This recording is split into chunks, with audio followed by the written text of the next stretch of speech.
जरा ध्यान से देखो, अभी कुछ ही पल पहले यह महल की एक साधारण दासी पानी के बड़े मटके में डुबोकर मार दी जाने वाली थी और अगले ही पल उसी दासी ने शाही राजकुमार को जमीन पर गिरा दिया और उससे अपने आप को परदादी कहने पर मजबूर कर दिया। असल वजह ये थी कि उसके शरीर में अब 60 साल पहले युद्ध में शहीद हुई साम्राज्य की संस्थापक महारानी की आत्मा आ चुकी थी। कहानी शुरू होती है जब महारानी अपनी आंखें खोलती हैं और खुद को 60 साल भविष्य में पाती हैं, एक कमजोर और डरी हुई दासी के शरीर में जिसे बेरहमी से सताया जा रहा था। लेकिन युद्ध की देवी रही महारानी कोई आम इंसान नहीं थी। उसने पल भर में हालात पलट दिए और कुछ ही वार में अपने सताने वालों को घुटनों पर ला दिया। पूछताछ करने पर उसे पता चला कि उसका कभी हंसता खेलता छोटा बेटा अब 70 साल का बूढ़ा सम्राट बन चुका है और बिस्तर पर बीमार पड़ा है। यह सुनकर उसका दिल टूट गया। अब उसकी सिर्फ एक ही इच्छा थी, अपने बेटे को आखिरी बार देखना। सबसे पहले वह क्राउन प्रिंस के पास गई, जो उसका ही पोता था। उसका चेहरा अपने दिवंगत पति जैसा देखकर वह एक पल के लिए खुद को रोक नहीं पाई और गलती से सम्राट का निजी नाम बोल बैठी, जिससे क्राउन प्रिंस गुस्से से आग बबूला हो गया। उसकी योजना असफल हो गई तो उसने दूसरे पोते की तरफ रुख किया, प्रिंस जिंग, जो बेहद घमंडी और निर्दयी था।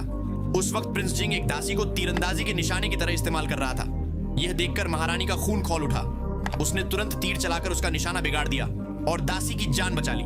फिर एक ही मुकाबले में उसने प्रिंस जिंग को जमीन पर गिरा दिया और उसका कमरबंद छीन लिया, जो उसके लिए सबसे बड़ा अपमान था।